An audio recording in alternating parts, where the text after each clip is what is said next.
Glory, America. Bonjour, hi, Canada. Hugh Hewitt live inside the Beltway on this, the 4th day of April in the year 2022 of our Lord. WNOS New Burns, New Talk, 103.9 FM, 1450 in New Bern, North Carolina. Welcome. New Burns News Talk. I love that, and I'm glad to be in the Tar Heel State with another affiliate. They just keep coming in. 103.9 FM, 1450 AM. I am glad to have you with us. New Burns News Talk. And I will be telling you about myself a little bit later in the show, as I do whenever we have new affiliates or the first day of the month. Let me first run down the rundown. If you're a new first listener, every day, just the headlines, what's going on overnight. Retreating Russian troops leave trail of carnage on Kyiv's outskirts. This is from the Financial Times yesterday, and it is hair-raising and bone-chilling. Cars shot up, citizens with their hands tied, reports of rape of women followed by their execution, hundreds of war crimes committed by the Russians as they were driven back by the Ukrainian troops. In Kyiv suburb, quote, they shot everyone they saw. This from the New York Times this morning. Bucha. Am I saying that right, Generalissimo, or is it Bucha? I haven't heard it pronounced yet. Bucha or Buka? I haven't heard it pronounced yet, but my guess would be Buka. Okay, I'm going to go with Bucha until I learn better. Bucha is the site of the worst atrocities, mass graves, on New Srebrenica. Now, Srebrenica had 20,000 people murdered in it, and we're talking 400, but a war crime is one person. So we have about 400 war crimes. That's the early report.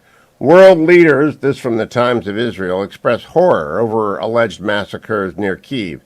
United Kingdom, France, Germany, Italy, the United States, and NATO sound off about Russia, which claims photos of mass graves, bodies sprawled on the streets in Kyiv. Russia says, that's just a Ukrainian production. It's all propaganda. We know better. What are war crimes? The Wall Street Journal gives you a handy-dandy summary.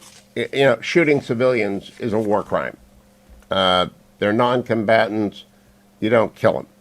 And they've been mowed down by Russian soldiers. The rest of Europe is waking up, and the neutral states of Europe, especially, no more than Sweden and Finland. And they are saying, I think we might want to go to NATO. And Jan Stoltenberg, who Robert O'Brien, former National Security Advisor, tells me is just the best guy in Europe, former Prime Minister of Norway, says, come on in, we'll make it happen quickly. Even Ireland is rethinking its neutrality. Now, Ireland typically doesn't want to join anything that has any connection with Great Britain because of the historical enmity between the Republic of Ireland and the United Kingdom. And that was a bloody enmity. But they're beginning to wonder, where do we stand? There are new sanctions on the way from the European Union. We should not be buying a barrel of oil or whatever they sell gas in anywhere in the United States or Western Europe or the world when you've got a pirate regime led by a war criminal who has war criminals working for him. In the town of Trotsianets, which was occupied, residents describe weeks of hunger and horror. This story in the New York Times this morning is so chilling. Now, Ukraine has regained it. They've driven all the Russians back into Russia. Now, they may be circling through Belarus and Russia to come out the other side on the eastern. I'll come back to these war crimes later. It's just chilling, bone-chilling. You never thought you'd see stuff like this again. It does, however, let me explain to you our new ask. I have never before, in 22 years on Salem or 30 years on the radio, done back-to-back fundraising campaigns where I've allowed someone to sponsor an ask. I've never done that before. 33 years on the broadcast world. 32 years on the broadcast world. And I'm doing it because last month, if you're just joining us on New Burns News Talk 103.9 and 1450 AM or any of our other new affiliates or you're a new listener just driving along the road, I like to ask people to support the various causes that I support and when there's an urgent need. Well, the International Fellowship of Christians and Jews have stepped up to try and get the Ukrainian Jews who are fleeing for their lives from the Russian soldiers out. And Yael Eckstein is the president of the fellowship. It's the International Fellowship of Christians and Jews. I've not worked with them before, but Dennis Prager has. He swears by him.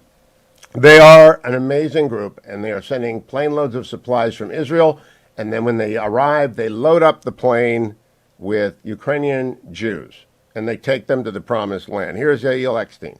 All All of this is humanitarian aid that the Fellowship is sending from Israel directly into Ukraine. Food, medicine, warm clothing is needed now. This is one plane, praise God. But we need 5 planes. We need 10 planes. We need 100 planes.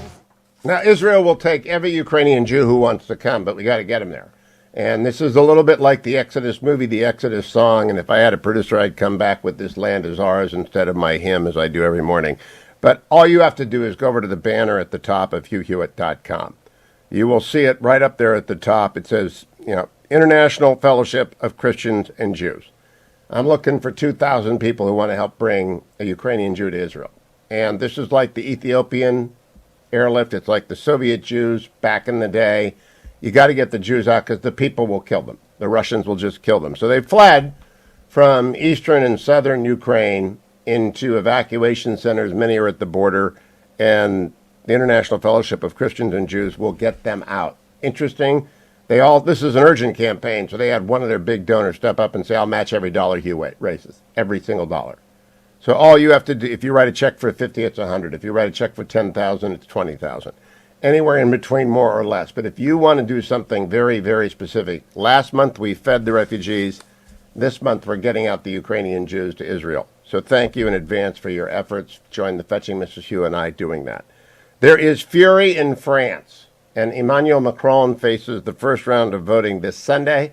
Marine Le Pen is going to win. I don't know if she's going to actually overtake Macron. He has been at best an up and down leader, and he ran around like the last French president before the Gulf War in 2003, screwing things up in the run-up to the Ukraine war and the invasion by Russia. But more importantly, the cost of living in France, where I'm going in 2 weeks with Generalissimo. I'm going to spend 10 days with Generalissimo. I might throw him overboard. It might end up being, he'll be in the bathtub. I'll walk in and throw in an iron or a hairdresser. Luckily, the fetching. Wait! You're going to throw a hairdresser in the bathtub? A hair dryer. Okay. A hair dryer. And luckily, Mrs. Radio Blogger is coming along to keep him under control. Honestly, I wake him up, get him to the show. I don't know. We'll see. There's still time to join the cruise. If I had a producer, I would be able to tell you the number to call. It's Frosch Travel in L.A. Amy. I'll get that for you later. In Jerusalem, clashes broke out between Palestinians and police in Jerusalem last night, second night of Ramadan. It is the worst violence in Israel and the greatest incidence of terrorism since the Second Intifada. I have this here just because I tell everyone I know, don't go to Mexico. Cancun's tourist idol is shattered by drug violence and homicides. And I'm telling you this just because a lot of you at spring break time, you're going down to Mexico. Well, change your plans, or if you're going, don't leave it's becoming shoot an American today day in Mexico. Viktor Orban, who all the blue bubble people said was going to get crushed, won an overwhelming victory in Hungary. Now, I don't know anything about Hungary. I've never I have been to Budapest. I was on a boat once in Budapest, very beautiful city. I don't know anything about Orban. Seb tells me, beware, beware. And Seb Gorka knows Hungary. And he's just got a very arched eyebrow at Viktor Orban, and I listened to him on that. Good news. Nuclear power is making a comeback in the United Kingdom over the weekend. Boris Johnson said, we are going all in. Ainsley is where they're going to build a big new one. Australia, meanwhile, is going all in to mine rare earths, minerals, which is great. And yes, I know in Sacramento on Saturday night, 6 people were killed, 10 shot, 4 of those in critical condition in a gun battle with at least 2 shooters firing in the club district of Sacramento.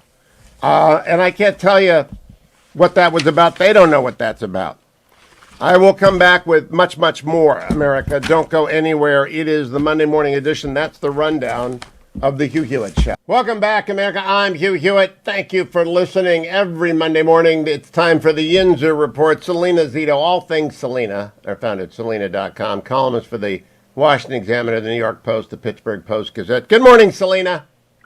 Good morning, Sunshine. How are you? I am always great on a Monday because I get to talk to you. Let me talk to you about Sarah Huckabee Sanders, the subject of your new column in the Washington Examiner. I love Sarah. I love her book. Speaking for myself, I love her husband, Brian. I think she's going to win by 50 points in the governorship of Arkansas. What did you find out when you covered her this week?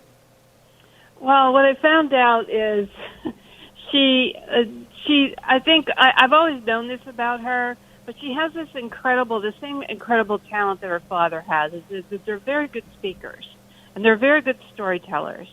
And when they talk about conservatism, it is told in a way, and conservative values, it is told in a way that makes you want to pull up a seat and sit down and set a spell. It's just, she is very gifted in that way. And because she's running in Arkansas, she doesn't really have much of a competition. Arkansas has gone red since 2012. Tom Cotton did was it Mark Pryor in 2014? That was the end of the transition in Arkansas from blue to red. Yep. Yeah. So she's turned out to be this really great motivator and fundraiser for other candidates, Republican candidates who are running in open seats across the country. She was here in Western Pennsylvania for David McCormick, and she packed in a crowd for a women's event in a wealthy suburban Pittsburgh neighborhood. In one of those neighborhoods where the Republicans lost seats in 2018, and I think that she's the right secret weapon. And what I think is really interesting is if you talk to someone from Washington who's part of this sort of elite class, they look down at her. They think she's this or she's that. But she is not that to people whose votes count in midterm and presidential elections. Selena, the only Washington Correspondents' Dinner I have ever gone to, and I'll never go again because it's a sort of a spectacle that is repulsive. Sarah Huckabee Sanders was sitting in for the President of the United States as his representative on the right of the dais, and they hired a comedian who was absolutely horrific to her, just terrible. And this comedian was of the left, by the left, for the left, profane and vulgar, and Sarah didn't bat an eye. And I'll tell you, that's the most memorable experience, is that if you're going to go into this business of elected office as opposed to appointed office, you can't bat an eye even when an idiot, and she was a moron, I can't remember the woman's name, is flailing you. And boy, did she earn points in D.C. I mean, inside the Beltway that night, from people who had previously not thought well of her. They thought, what a classy lady. Yeah, absolutely. That, believe it or not, that was the one Washington Correspondents' Dinner that I went. And again, I'll never go again. And I had taken Bob Casey at the time, and he was just so uncomfortable. Oh, and everyone was appalled. But I got to tell you, the best thing about that dinner is I was walking and they invited a bunch of Major League Hall of Famers, and a guy pops up in front of me and he says, Hugh Hewitt, love you, Dennis Eckersley. And I'm going, I love Dennis Eckersley, right? Because I'm a Guardians fan, and back when they were the Indians, Eck came up with him before he was a Red Sox, before he was an Oakland A, he was a tribesman, and all I could go is ba ba ba ba ba ba ba. That happened to me occasionally. That I would have liked to see. I was just speechless. I was just speechless, and it happens. I've got Jockophobia. I can't talk to sports stars because I turn into a 6-year-old boy, and so it's one of those things. It's like kryptonite to me. I lose my interviewing skill in the presence of two things. Red kryptonite is comedians. I become somebody else, but green kryptonite is sports stars, and I fall apart. I die, and so everybody's got kryptonite in their life, right? Yeah, that's absolutely true. That's a wonderful story. No, everybody's got kryptonite in their life, and your kryptonite might be, I can't remember how they work. If Schroeder was here, the man who's about to destroy Knoxville, he could tell me what blue kryptonite does, because that's what he does. He's bringing blue kryptonite to Knoxville. But, Selena, last word. Sarah is going around, when you're invited to appear places, that tells you that you connect with it. How did the suburban women of Pittsburgh respond to Sarah Huckabee Sanders? No, they absolutely loved her. In fact, at the end of the event, although there are a couple hundred people, a couple hundred women there, not including the men, they all did a massive selfie with her at the end of the event. So I think that she did just fine with. She's going to win with 70%. She is the next governor of Arkansas. She's going to be on everyone's list for vice presidency. She might be the vice president choice if Tim Scott's the nominee. But, to my new listeners in New Bern, Selena Zito and I talk in the Inza Report every week. Don't miss her. Come back next week. At the top of the hour, Jake Sherman joins me. Is that top of the hour? Yep, top of the hour. Jake Sherman, Punchbowl News. Don't go anywhere, America, except over to the Fellowship of Christian and Jews banner. Help get a Ukrainian Jew to Israel today. Make a contribution over at Crisis in Ukraine. The banner is at the top. It will be matched. I'll be right back on hour 2 of this Monday edition of the Hugh Hewitt Show. Morning glory, America. Bonjour, hi, Canada. On 4/4/22 on Hugh Hewitt live inside of the Beltway, joined by Jake Sherman. Jake is the co-founder of Punchbowl News, your one-stop shopping center for news on Capitol Hill. You can subscribe to punchbowlnews.com for free at Punchbowl News. You can follow Jake at Jake Sherman. And Jake, I say that because we have another new affiliate, New Burns in North Carolina. So whenever I have a new affiliate, I run through all of the introductions at length. And my friends in New Bern, go and get Punchbowl News. You'll find out what's going on. Judge Brown Jackson will get out of the Judiciary Committee. But what I really want to talk to you about, Jake, is not in Punchbowl News this morning. But you will have some off the top. It isn't, because it broke in the last 25 minutes. Elon Musk has bought 9.2% of Twitter. Yep. Jake Sherman, react. Yeah, I don't know what to think of this. I mean, he's clear. Last week he was saying he thought Twitter was not fair and all that stuff, and now he owns 9% of the company. What does that mean? I don't know. What do you think about it? I think he intends to take over the company, which is smarter than trying to build a new Twitter. A lot of people have tried. Truth Social, Gab. It's hard when you're first mover in a space, and Twitter was first mover on basically news and sudden takes on sports. It's a news and sports show for me. The rest of the crazy people on there I don't care about. But I think he's going to take it over. What do you think? Yeah, well, listen, it certainly seems like he has an interest in having control over it. Taking it over would mean that he would have to, fight for a board seat and all of those things. This is not my area of expertise. I find Twitter at times maddening, but also, as you just indicated, it's quite helpful at times. It's a good news feed. But I don't have as much of a problem with Twitter as everybody else does. Oh, neither do I, Jake, because I don't let it get to me. But in our business, it's a tool of our business, right? It is. You're absolutely right, and it's a great way to share your content. It's a great way to stay in touch with what at least some people are thinking. Obviously, not the majority of anybody, but it's interesting to have a news feed in that sense. And listen, Elon Musk's got a lot of money. So he can figure out he's throwing his weight around with his money. There are a lot of founders of Twitter, including Jack Dorsey, who also have a lot of Twitter. So he might not be able to get control, but it might make Jack come back. We will see. Let me now turn to something that is in Punchbowl News. I am very interested in USICA. This is the John Cornyn-backed bill. I think it's crucial. And it's complicated. It's not just giving money away for COVID testing. It's not Judge Brown Jackson. She's going to win. There's nothing. This is suspenseful. So tell us about it. Yeah, so USICA, which is what it's been called on Capitol Hill, it's been called a lot of things on Capitol Hill. It is the bill that's aimed at combating the rise of China. And it passed last summer. Chuck Schumer, John Cornyn, Todd Young, a lot of bipartisan work went into this in the Senate. It went over to the House. They passed a different version. It's gone back and forth and back and forth. Now they're at the point where they're going to get into a formal conference negotiation. There are some people who disagree with spending a lot of money to boost chip production in the United States. Almost everybody thinks it's necessary, though. I mean, we get all of our chips from abroad, from Taiwan, from all over the world, and very few from the United States.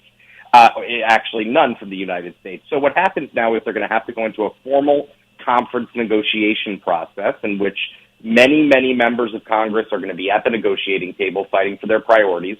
I've spoken to Gina Raimondo, the Commerce Secretary, a lot of times about this over the last couple of months. I've spoken to Cornyn, Young, Schumer, everybody who's working on this. And they all agree, excuse me, that the guts of both bills, what the House wants and what the Senate wants, is very similar, and they should come to an agreement. Now, they wanted to come to an agreement long ago, but I do think this is going to be one of those things, Hugh, that is just going to be a massive bipartisan victory on Capitol Hill. You know, I may end up playing I'm Just a Bill in the third segment today in order to instruct people on what a conference committee is. But it means we're close to the goal line. And what I like about USICA is I don't know what they put in the mix, but I know all the China hawks are at the table. And I don't know who the conferees are that Mitch McConnell appointed. Do you? No, he hasn't appointed conferees yet. That's He'll have why. to pretty soon. Yeah, we've actually heard, and we're going to run this down. We've heard that huge numbers are going to be on this committee, on this conference committee. Very, very big conference committee. But listen, actually, Hugh, it's a little bit complicated because the power sharing agreement, which dictates how many, how things work in a 50-50 Senate, the power sharing agreement actually doesn't account for conference committees and how disagreements are worked out and all of those things. So that's something that Schumer and McConnell, last I checked, had not worked out. They're expected to work it out. Actually, it's really interesting. We did an event last week, a live event with Mitch McConnell.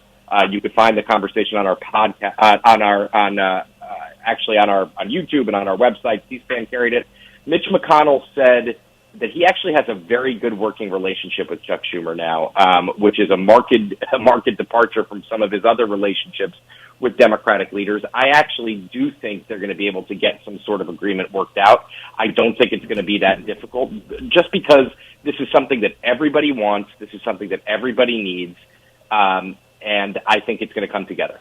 USICA, or USICA, is going to be supported by the broad middle. I mean, there might be 10% of both parties that oppose it for a variety of reasons, but it's an 80% bill. But the specifics matter, because when Ohio gets an Intel plant and Arizona gets an Intel plant, everybody wants an Intel plant. And everybody wants to make chips. I see Australia went into rare earth mining today. We are responding to the rise of China just in time. And this matters a lot. So has Kevin McCarthy and Speaker Pelosi appointed their members of the conference yet? They haven't. I mean, there's broad outlines of who might be on the conference committee, but they don't have the numbers yet, so they've not been able to get it together. I imagine some of that, if the Senate, so the House has already voted to go to conference, the Senate has not. The Senate has an incredibly busy week this week, between Judge Jackson, USICA, COVID relief potentially. There's some nominees. Jay Powell for the Federal Reserve, they're all hanging out there. And I do think that it might come to a vote this week to get to conference in the Senate, but I'm not entirely sure of that. Okay, I hope they get there, and they got to go to work on this stuff, and I hope Cornyn's on it. I really would like to see Mike Gallagher and Angus King on this, because they were the chairs of the Solarium on cybersecurity. That's all about China, so they actually know what they're doing. And USICA, I don't know what's in the bill. I'm going to get Senator Cornyn to tell me what his favorite provisions are, but we won't know until we see it. That's how I'm Just a Bill gets made. Jake, let me go back to after USICA, the COVID relief. The president's budget is DOA. It's dead on arrival. We will have a fight. But that little glimpse you gave us of Schumer and McConnell, Schumer knows winter is coming. He knows that the House is going over to the Republican side, probably the Senate as well, given the numbers. Mitch McConnell, I think he told you, maybe he told someone else, he's never seen a generic ballot this favorable to the Republicans. Yeah, right? That's what he told us. He said it was plus 10, and it's usually he's never seen it better than I think plus 2 or plus 4. I can't exactly remember. Yeah, that was the headline I took, because I get Jake. I am actually a paying member of punchbowlnews.com. If you go to Punchbowl News. Yeah, but I want people out there in New Bern and everywhere else to go sign up for it and then think about subscribing. You will find all of it then sent to you. But when the leader said that, he's never said that on my show, and so you got news out of it. 10 points is a tidal wave. It's not a red wave, Jake. It's a tidal wave. It is that is a very, very, very big number. Again, it's April 4th. It's not October 4th. So there's a long time between now and then. And furthermore, Hugh, and I know you know, and I agree with you that this is going to be a good year for Republicans. So I'm not taking issue with what you're saying. But what I will say is that there's some states where the candidate's not entirely clear yet. Arizona, Missouri, Ohio. So there are states where we just don't know who the Republican is, and Democrats haven't had a chance to kind of knock around that Republican. But I heard, listen, I've heard a lot of people suggest that in a good year, and I think this is true, in a good year for Republicans, if it's a coin flip, Republicans win, generally speaking, right? I mean, I just think that's the logical thing to come to that conclusion. Yeah, Adam Laxalt in Nevada is my obvious candidate who will benefit from this. Herschel Walker, though people are trying to tell us he's got baggage, everybody does. New Hampshire, we don't have a nominee. Ohio, we don't have a nominee. McCormick's going to be the nominee in Pennsylvania. I think he's going to win. Michigan is a long shot. But Washington State, did Mitch talk about Washington State and Patty Murray? He did not, but a lot of Republicans are talking about that. McConnell wouldn't really get into any conversations about candidates that had not kind of worked themselves out yet, meaning the race wasn't clear. But listen, there's a lot of excitement about Washington State. And Eric Greitens is sinking like a rock in the polls because Missouri realizes a vote for Greitens is a vote for the Democrat. Jake Sherman, always a pleasure. New Bern and everybody else listening, sign up for punchbowlnews.com. It's a 5-minute read and you'll know whatever is going on the Hill that day. Thank you, Jake. I'm joined by United States Senator Tom Cotton from Arkansas. Good morning, Senator. How are you? Good morning, Hugh. I'm good. It's good to be back on with you. I have 2 quick questions before we get to Ukraine. Will you be voting up or down on Judge Jackson in the Judiciary Committee this week? I'll be voting down multiple times this week, Hugh. First in the Judiciary Committee today, and then one of 3 votes it'll take to finish up her nomination this week. Judge Jackson is a far-left activist. She always has been. That didn't change when she put on a black robe 10 years ago. We saw in her hearing 2 weeks ago that she habitually takes the side of criminals. And these are serious, hardened, violent criminals over their victims. She has radical views on immigration and immigration enforcement. I mean, she couldn't even say what a woman was, Hugh. It makes me wonder how Joe Biden even knew that she was a woman to nominate her to fulfill his campaign promise to nominate a woman. It was an absurd moment. It was okay. Second one, Andy McCarthy, who you know and respect, has a new column up on Hunter Biden.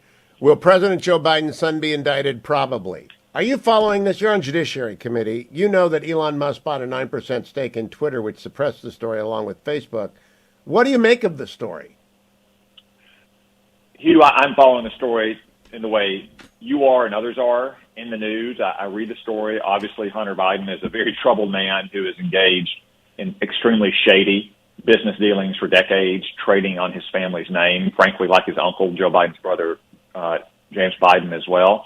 I don't have particular knowledge of the investigation inside of the Department of Justice, but I would not be surprised at all if Hunter Biden is indicted. I think the point you make, though, is more pertinent for what we do in Congress. It's the actions of the liberal media and big tech in suppressing these stories in the final days of the 2020 campaign, acting as a phalanx of bodyguards for Joe Biden to make sure that this story did not get out to normal Americans. And it is highly relevant for today, Hugh, because, as I said, Joe Biden and James Biden, really the entire Biden family, has traded on Joe Biden's position in public office for as long as he's been in public office. Once when he was a senator, again when he was vice president. What makes you think that pattern going back decades would change while he is now the president of the United States?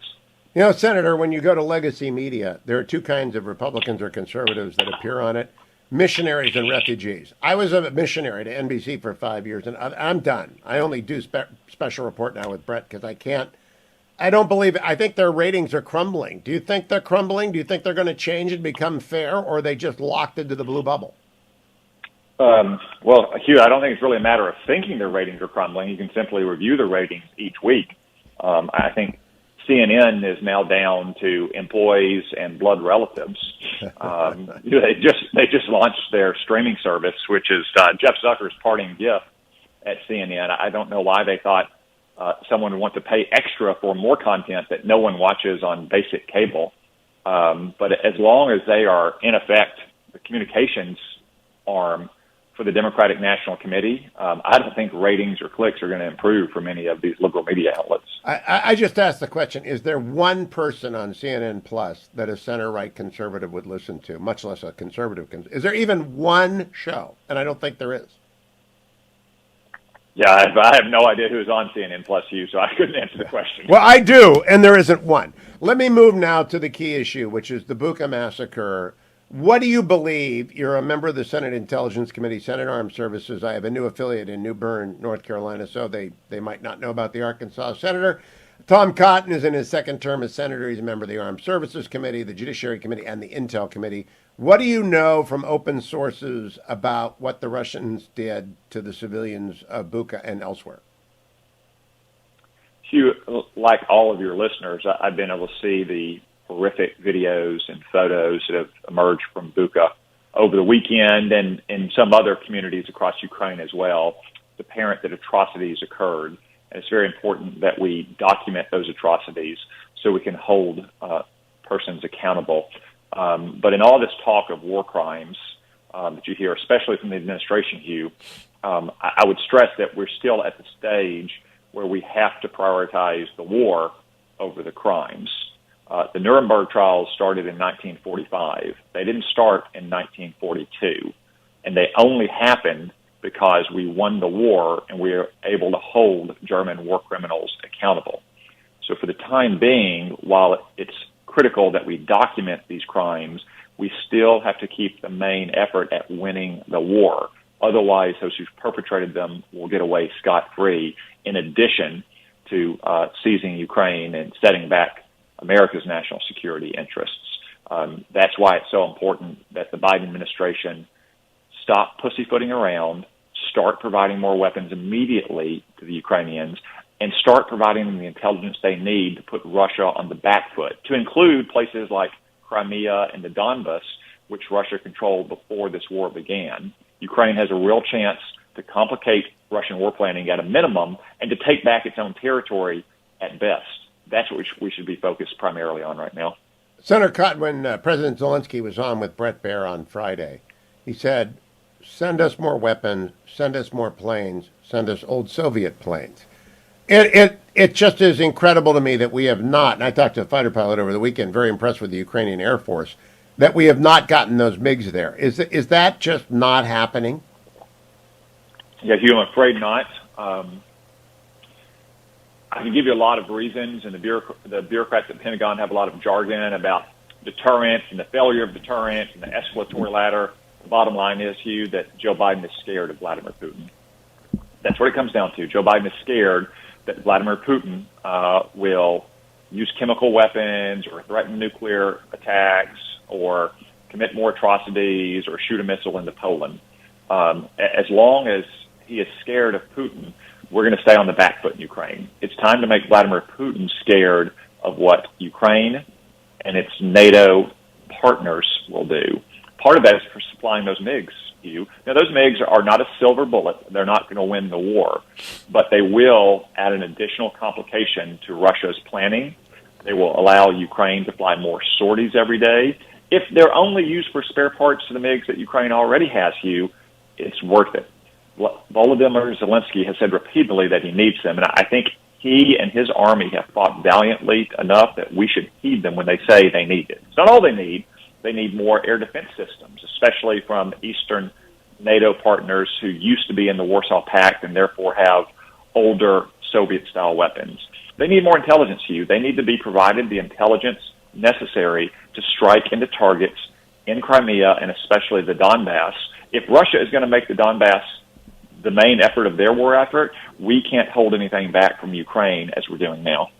Yeah, Senator, I've been listening to Norman Davies, Europe, and Ukraine's capital, Kyiv, changed hands 15 times in the Russian Civil War of 1918 to 1922. They are fighters. They are used to this. They know what they are doing. But we got to give them the weapons. And I do not understand Germany. Now that there are war crimes involved, the war crimes cannot be prosecuted for years, you're right. But the evidence of them is staring them in the face. And still the German minister today said we can't cut off Germany gas because we need, I wonder if there's any red line under which the memory and the guilt of Germany resurfaces and they understand they have to support Ukraine? Well, Hugh, it sadly appears that we haven't crossed it yet. It's appalling that not only is much of Europe still importing European oil and gas, but last I checked, America is still importing Russian oil as well because of the unnecessarily long wind-down period that Joe Biden provided. Fortunately, we are, it's first week of April. We're moving into the spring. That gives Russia slightly less leverage over Europe on gas exports in particular. The Europeans need to do a gut check and ask themselves how committed they are to winning this war. I frankly am worried that not only the Europeans, but Joe Biden are more concerned about ending the war than winning the war. They seem to have banished victory and win from their vocabulary. And I worry that in the weeks, perhaps months ahead, Joe Biden and European leaders will begin to put pressure on Zelensky to end this war on very unfavorable terms to Ukraine and to the United States and our Western partners. Not only diplomatic pressure, Hugh, but I mean threats to cut off the supply of weaponry. That troubles me very much. Senator, I want to conclude by going back to war crimes because there are very few members of Congress who've actually led platoons in a combat zone, and you have in Iraq and your tour there during the surge. If these crimes were committed by Russian soldiers, do their officers share in the guilt? Because I believe you would have had control of your platoon. I think every officer up the chain would know about it. Is there any way for the Russian officer corps not to know what the Russian troops are doing? Hugh, in general, that is a fact-based question. That's why you have tribunals after you win the war to ascertain it. Sometimes the responsibility is fairly low if you have junior officers or NCOs or even soldiers who are behaving in a rogue fashion. Let's just say that in a military like Russia's, where they make a policy of cruelty or even crimes, it's much more likely to go high up the chain of command than in a professional, modern, humane military like, say, the United States or Israel's military. So, very last question, Senator. Will there be votes this week on additional aid to Ukraine because they need it? We're raising money for the International Fellowship of Christian Jews to fly Ukrainian Jews out, but they need heavy weapons, and Zelensky told that to Brett Baer. They need the T-72s, I guess they are. Is that happening? Are we paying the Eastern European NATO allies to give them their old Soviet tanks? No, Hugh, the Democrats' priority right now is to have a vote on Judge Jackson's nomination, even though she won't be sitting on the court for another 3 months, just to give you a sense of what they want to do before they leave town later this month. All that, though, that you described is within the power of Joe Biden and the Department of Defense. And if it's not happening now, it's because Joe Biden, as I said, is scared of Vladimir Putin, and he's scared how Vladimir Putin is going to react, as opposed to making Vladimir Putin worried about how we're going to react. Senator Tom Cotton, always a pleasure. Thank you for joining me, Senator. I appreciate it very much. Thank you. And Dash appreciates that you're using his new name as well. All right. Bye-bye. Dash Patterson is my producer to my New Burns News Talk, new affiliate, 103.9 FM and 1450 AM. And Dash went by the name Dwayne for many, many years, and then he changed it last week. 2 weeks ago, he wanted to be known as Dash. The midlife crisis. And by many, I mean 55. Now, many people out there have a midlife crisis and they buy a car. Did you know I saw a car driving up the 95 yesterday, and it had gone down the embankment of the 95. It was a BMW. Now, when you took your car and opened up the Dwayne Patterson Memorial off-ramp on the toll road, yes, that was your Trans Am, right? Yeah, that was an 02 Trans Am.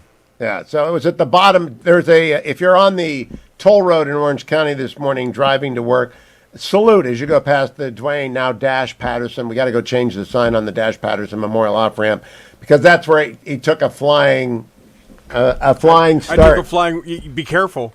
Yep, I'm going to be very careful. Welcome back, America. I'm Hugh Hewitt. Every Monday on this show at this hour, and I say this for the benefit of New Burns News Talk, 103.9 FM, 1450 AM, our new affiliate in North Carolina. I'm joined by Hotline Josh on Twitter.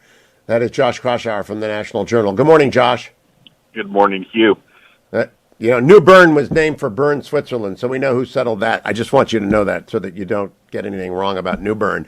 Josh, I want to know what you think about the Biden approval rating. It is a death spiral.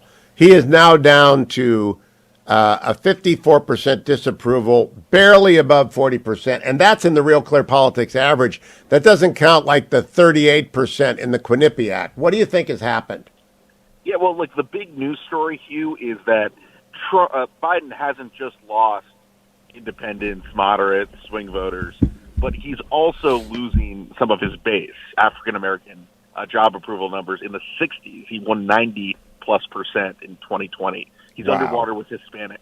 He's underwater with women. The huge gender gap in 2020, it's now favoring the Republicans.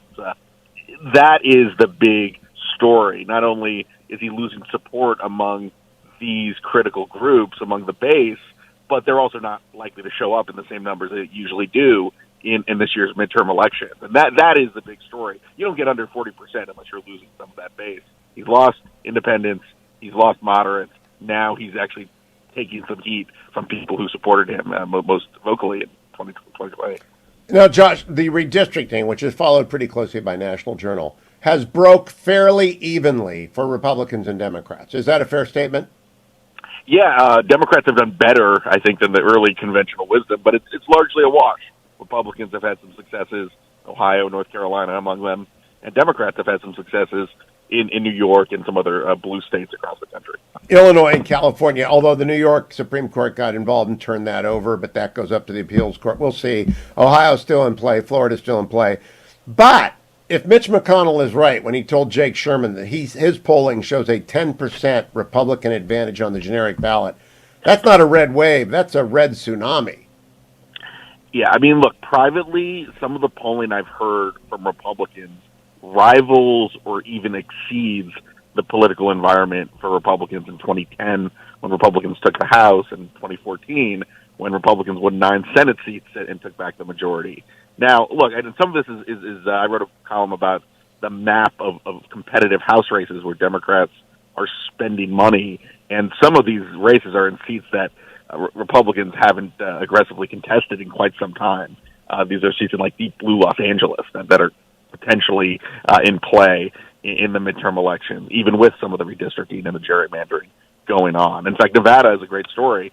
Democrats had full control of redistricting in Nevada. They thought they were protecting every one of the 3 Democrats in that state. Democrats are now spending over $10 million to protect all 3 of them because the environment is just that tough for the party. And Adam Laxalt is looking very good against Cortez Masto. It's just a very dramatic change. Now, there's a lot of time, but on the other hand, cakes get baked pretty early in the election cycle, don't they, Josh? Yeah, I mean, look, the perception of the economy, there's been a lot of political science that, started in late spring, early summer. That's when the cake gets baked. That's when people's perceptions of the economy get locked in. And right now, there's with inflation at a pretty awfully high rate, a lot of pessimism, a lot of malaise, and that if that doesn't turn around very soon, it's hard to see how Democrats are going to be able to change their fortunes on that front. And the perception is, I filled up in Southern Virginia yesterday before driving 4 hours back from visiting the grandkids, and it's $75. And that's not perception, that's reality. Everybody in America has got the reality of Joe Biden's energy policy, and he blames Putin, and there's part of that is the Putin tax, but most of it is the Democrats' anti-energy tax. Yeah, I mean, look, the fact actions from this administration speak awfully loudly. I mean, when Biden came into office, you heard a lot of green initiatives. You saw a lot more John Kerry in the opening months of this administration. Now they're talking about opening up reserves, of doing things, trying to gas tax holidays and stuff like that could give at least a temporary political reprieve. But you're right, Hugh, that these are much more fundamental problems, and they're ones that can't be just dealt with by waving a magic wand or just issuing an executive order here and there. They're fundamental to where the economy is. Russia, the war in Ukraine is playing a role in the lack of supply, raising up rates, and it's not going to be something that goes away before the midterm elections. Last question. Nevada extended the map for Republicans. They're also looking to pick up seats in Arizona, in Georgia, in New Hampshire. Is Washington State really in play? Look, it's hard. Given how partisan the country has become, it's hard to see. The Republicans really like their candidate, Tiffany Smiley, and against Patty Murray in that race, and she's a great resume. Washington is just a very blue state. I could see it being potentially competitive. It's just really hard to see Republicans winning enough Democrats to put that state across the finish line. Colorado might be a more winnable sleeper type of race. Michael Bennett's up on the ballot again. Most boring man in the Senate. Most boring man in the Senate. But Nevada is the top. I mean, on my leaderboard, it's Nevada. I think that state is at the epicenter of where the political environment is heading for the midterms. I agree. That's why we talked to Hotline Josh, not because I agree to him, but because he's a reporter's reporter. Follow him on Twitter at Hotline Josh. Welcome, New Bern. Welcome. I will be back here every day for your morning commute, and I hope you all join me and you call me at 1-800-520-1234. During the break, though, go over to HughHewitt.com and help Ukrainian Jews get to Israel. I'll be back tomorrow on the next Hugh.